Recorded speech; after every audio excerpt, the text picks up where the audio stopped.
Assalamualaikum, annyeong. Assalamualaikum guys, ya kita lanjut ke materi yang baru ya. Sepertinya minggu depan belum bisa UH karena ada satu materi yang belum selesai ya, tentang pemeriksaan kimiawi. Kemudian hari ini kita akan belajar tentang motilitas sperma dan sedikit tentang diagnosis spermatogenesis ya, untuk nice to know aja. Jadi motilitas ya, alias pergerakan. Jadi sperma itu kan harusnya normalnya bergerak. Nah, dia di luar inang, di luar habitatnya, dia bisa bergerak sampai 5 jam ya, pasca koital ya, setelah dikeluarkan itu ejakulasi ya. Nah, tapi dia bisa juga ditemukan tidak bergerak ya, maksudnya tetap masih hidup, masih ada sampai 36 jam. Nah, itu berarti berapa lama itu? Hampir 1,5 hari kali ya. Nah, bahkan sampai 8 hari itu masih ditemukan selnya, sehingga kondisi seperti ini bisa jadi parameter untuk indikasi kekerasan seksual. Jadi kan kekerasan seksual itu tidak harus ada bekas visum ya, misal di visum ada luka, ada apa, dan itu tidak selalu seperti itu. Nah, makanya dengan adanya pemeriksaan sperma ini ya, kemarin kita tambahan ya untuk periksa ke fertilitas dan lain-lain, tapi ada tambahan baru baca jurnal ya, itu tentang indikasi kekerasan seksual. Nah, sangat penting sekali berarti. Nah, faktor-faktor yang mempengaruhi motilitas kan seperti tadi kita bilang bahwa motilitas ini penting banget untuk sperma, karena untuk bisa bertemu dengan jodohnya ya, kayak di gambar ini ya. Nah, apa saja faktor-faktor yang mempengaruhi dia itu nggak bergerak ya? Satu, energi ya. Jadi asupan energi yang didapatkan oleh sel sperma dari tubuh kita itu pada akhirnya juga mempengaruhi pergerakan sperma. Kemudian usia sperma maksudnya ya dari yang pemiliknya ini punya pemiliknya hospes manusianya ini usia berapa, dan jadi semakin tua kan semakin turun kualitasnya. Atau maksudnya umur sperma adalah ketika dia setelah dikeluarkan ya, pasti kondisinya juga tidak seperti habitatnya ya. Nah, itu semakin lama maka semakin buruk karena terjadi kerusakan selnya gitu ya. Kemudian faktor-faktor lain adalah karena maturasi sperma, yaitu kematangan sperma yang tidak sempurna, masih anak-anak, jadi jalannya masih tidak baik, tidak bagus, tidak normal gitu ya. Kemudian karena agen aktif ya, apapun itu ya agennya, misal zat-zat kimia yang mempengaruhi ya, yang spermisida seperti itu. Kemudian biofisik, jadi bisa tergantung karena traumatis ya. Trauma itu bukan karena orang trauma gitu, nggak jadi kayak benturan, atau karena kalau bio ya berarti itu karena infeksi. Nah, seperti itu ya. Terus kemudian fisiologis ya hampir sama lah ya, kayak seperti adanya traumatis seperti itu, atau fisiologis antara traumatisnya tidak secara langsung juga bisa karena misal stres ya, ada stresor, kemudian hormonal tidak stabil, akhirnya sampai kayak yang ke-8 ini rangsangan hambatan. Jadi kalau ada pengaruh hormonal ya, misal gimana ya menjelaskannya, tidak terangsang dengan baik, nah seperti itu juga mempengaruhi bentuk motilitas serta jumlah dari sperma itu sendiri ya. Kemudian cairan suspensi, yaitu pengencernya ya, kemarin kita akan juga bahas sedikit. Pengencer itu harus sebaiknya yang tidak spermisida ya, yang tidak membunuh sperma ya. Nah, seperti itu. Zat-zat yang tidak membunuh sperma itu kadang-kadang kita juga kurang mempelajari, kalau tidak teliti ya tidak tahu gitu kan ya. Jadi misal kayak sabun, minyak, nah itu mengandung sedikit aja, misal objek glass mengandung minyak dari tangan kita, nah itu juga bisa spermicide gitu ya. Kemudian, nah ini tadi ada bahasan sedikit tentang faktor asupan energi. Jadi ini semakin lama sperma ada di luar ya, terutama di suhu ruang, maka akan merusak membran plasmanya. Nah, suplai energi spermatozoa menurun ya, sehingga menurunkan motilitas ya. Kemudian spermatozoa yang mati akan menjadi toksik terhadap yang lain. Wah, sehingga ya mempengaruhi kualitas secara keseluruhan gitu loh. Jadi misal ada beberapa persen yang kualitasnya jelek atau mati, maka akan mempengaruhi atau toksik terhadap yang lain gitu loh, Dek. Nah, penurunan motilitas itu juga bisa diduga karena aktivitas osmosis ya. Jadi osmosis sendiri di dalam proses di dalam kehidupannya spermatozoa ini, karena adanya perbedaan konsentrasi zat terlarut yang tidak bisa menembus membran sel di intrasel maupun ekstrasel. Jadi kan makanan, zat-zat yang harusnya menjadi energi itu kan masuk di dalam sel itu secara osmosis, difusi dan lain-lain ya. Tapi kalau ada perbedaan konsentrasi zatnya, maka akan meningkatkan ion kalsium ya, sehingga itu akan mempengaruhi motilitas dari sperma itu sendiri. Nah, prosedur pemeriksaannya gampang ya, Dek ya. Jadi pengamatannya hanya menggunakan objek glass ya, kemudian ditutup cover glass, diamati di bawah mikroskop ya, perbesaran 100 sampai 400 kali, dihitung sampai sedikitnya 4 lapang pandang lah ya. Pokoknya dihitung sampai 200 sperma ya. Jadi pakai penghitung gitu loh, Dek. Kita kan kayak penghitung tasbih gitu kan, tik tik tik tik sampai 200. Nah, dihitung nanti prosentasenya. Tapi ada juga interpretasi yang menggunakan cara lain ya, nanti kita bahas. Jadi sekilas aku kok nggak pakai panah sih dari tadi. Nah, sekilas ya, pergerakan itu kalau dibutuhkan normal, karena nanti akan dibutuhkan untuk bertemu dengan sel ovum ya. Jadi kalau gerakannya aja udah nggak jelas ya, muter, jadi dia nggak akan ketemu sama si sel ovumnya gitu loh ya. Jadi emang pergerakan ini penting banget. Nah, kemudian ini interpretasi hasil ya. Nanti kalian harus mencatat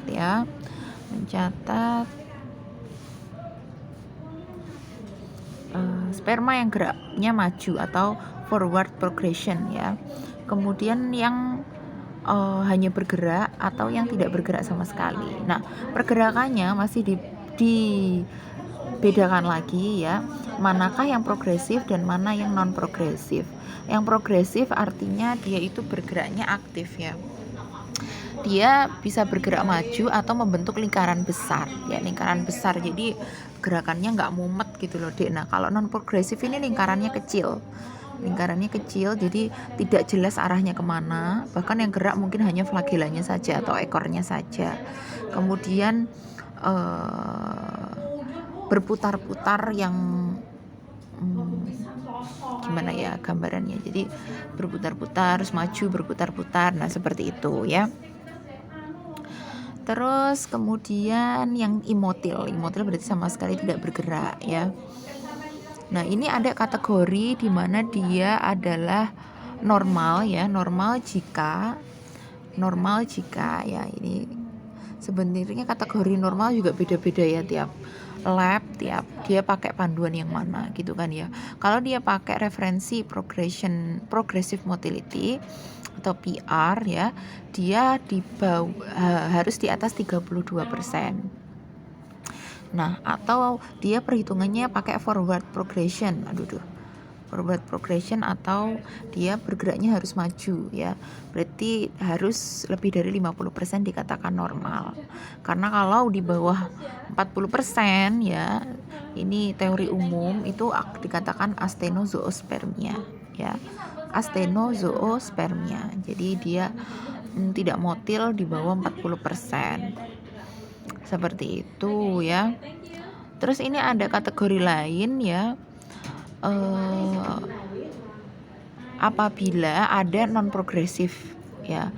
Namun progresif dan non progresif ini setidaknya adalah 40% jika dijumlahkan ya, gitu ya. Kemudian ini deh ya, interpretasi lain yang Burama bilang tadi ya. Jadi dia ada yang dikatakan 0 atau plus 1 atau plus 2 atau plus 3 ya. Plus 1 artinya dia pergerakannya lambat, atau kalau 2 berarti cepat, kalau 3 berarti sangat cepat. Nah itu mungkin dari dihitung diukur atau di parameternya adalah kecepatannya ya. Kalau untuk motilitas secara umum pakai teori yang seperti ini ya, forward progression, progressive motility, dan non progressive ya, seperti itu. Nah ini sekilas nih ada ya, motil 40%, non motil nah seperti ini ya, progressive motil minimal 32%. Ada tambahan lagi tentang sekilas tes viabilitas ya, dan yaitu merupakan rasio di mana dia spermanya hidup atau mati. Karena nggak bergerak itu tidak bisa dikatakan mati ya. Nah caranya adalah ini pakai cat eosin nigrosin ya, satu tetes. Ini sebenarnya nggak sesimpel ini deh, karena cat eosin nigrosin ini pekat banget ya, bahkan jadi satu tetes aja udah pekat, padahal yang dibutuhkan supaya bisa meresap ke semuanya itu setidaknya ada 3 tetes lah ya, tapi itu nanti pekat banget gitu, gelap banget. Nah itu kita praktekkan aja di praktikum ya, nggak bisa di sini dijelaskan karena itu apa ya, inovasi sendiri supaya nggak kelihatan terlalu gelap, terlalu pekat, jadi hapusannya tuh rapih gitu kan. Pokoknya intinya seperti ini, satu tetes sperma ya ditambah eosin nigrosin, dibuat hapusan seperti hapusan darah, diinkubasi sampai kering ya, maksudnya itu sampai sekitar 20 detik aja. Bagus lagi pakai hot plate ya, seperti itu. Kemudian nanti diamati di bawah mikroskop kalau warnanya, nah seperti ini warnanya merah, ini tuh dead ya, yang mati. Kalau yang putih-putih ini itu malah hidup ya, ini merah, ini mati, yang putih hidup, seperti itu. Nah perhitungannya adalah persentasenya dari 200 sperma yang kita lihat. Nah kemudian selanjutnya diagnosis spermatogenesis ya. Nah ini sebenarnya nggak usah menghafal ya, setidaknya kalian ngerti tentang teratozoospermia, berarti yang kelainan adalah bentuknya. Nah kemarin kan kalian ingat ya, teratozoospermia artinya bentuknya tidak beraturan, besar kecil tidak beraturan. Kemudian astenozoospermia berarti ada kelainan motilitas atau pergerakan. Nah kemudian oligozoospermia berarti jumlahnya ya, kelainan jumlahnya di bawah normal. Nah ini adalah rata-rata kejadian di mana dikatakan kalau misal ya normozoospermia normal ya, jika morfologinya kepala itu 50% normal, motilitas 50% normal, dan jumlahnya normal ya, minimal kan 20 juta ya. Kemudian kalau terato ya, ini yang tidak normal kalian perhatikan adalah karena bentuk, berarti yang bentuknya tidak normal. Asteno ya, ini morfologinya normal, motilitasnya yang kurang 50%. Oligozoospermia ini normal, yang enggak normal ada jumlahnya di bawah 20 juta. Nah ini kata-katanya agak ribet-ribet, tapi kalian harus kalian bisa paham dengan baik kalau atas ini 3 teratas ini kalian paham ya. Misal ya contoh, asteno teratozoospermia. Asteno berarti motilitanya yang enggak normal ya. Terato berarti bentuknya. Berarti kalian diagnosisnya adalah astenozoospermia adalah morfologinya 50%. Di bawah 50% tidak normal, motilitasnya di bawah 50% tidak normal, namun jumlahnya ini masih normal ya. Next, nah kalau masih bingung ya tentang, kita ke oligo Astenozoospermia. Oligo berarti jumlah ya. Kali ya. Oligo berarti Oligo berarti jumlah. Berarti kita lihat jumlahnya di bawah normal. Asteno berarti motility, pergerakannya di bawah 50%, namun morfologinya masih baik gitu ya. Seperti itu. Dan seterusnya deh, oligo terato berarti oligo jumlahnya tidak normal, terato motility tidak normal, zoospermia. Nah, kemudian ada lagi yang lebih rumit, oligo asteno-terato zoospermia, berarti semuanya nggak normal. Ya, ada lagi ekstrim oligo asteno-terato zoospermia. Nah, seperti itu. Itu ekstrim banget ya, bahkan jumlahnya di bawah 1 juta. Nah, ini nekrozoospermia, semua spermatozoa mati ditentukan dengan pengecatan supravital. Yang tadi ya, pengecatan khusus ya supravital. Tadi apa namanya?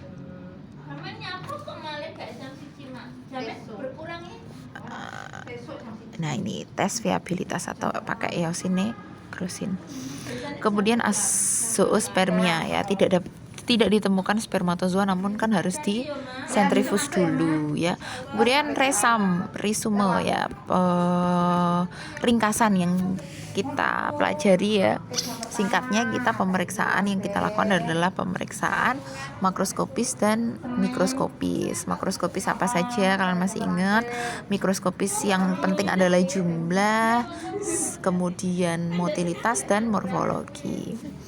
Jumlah-jumlahnya kalian juga pasti masih ingat. Udah selesai deh, see you, sampai jumpa lagi minggu depan. Kita belajar tentang pemeriksaan kimia ya. Sekian, terima kasih. Wassalamualaikum warahmatullahi wabarakatuh.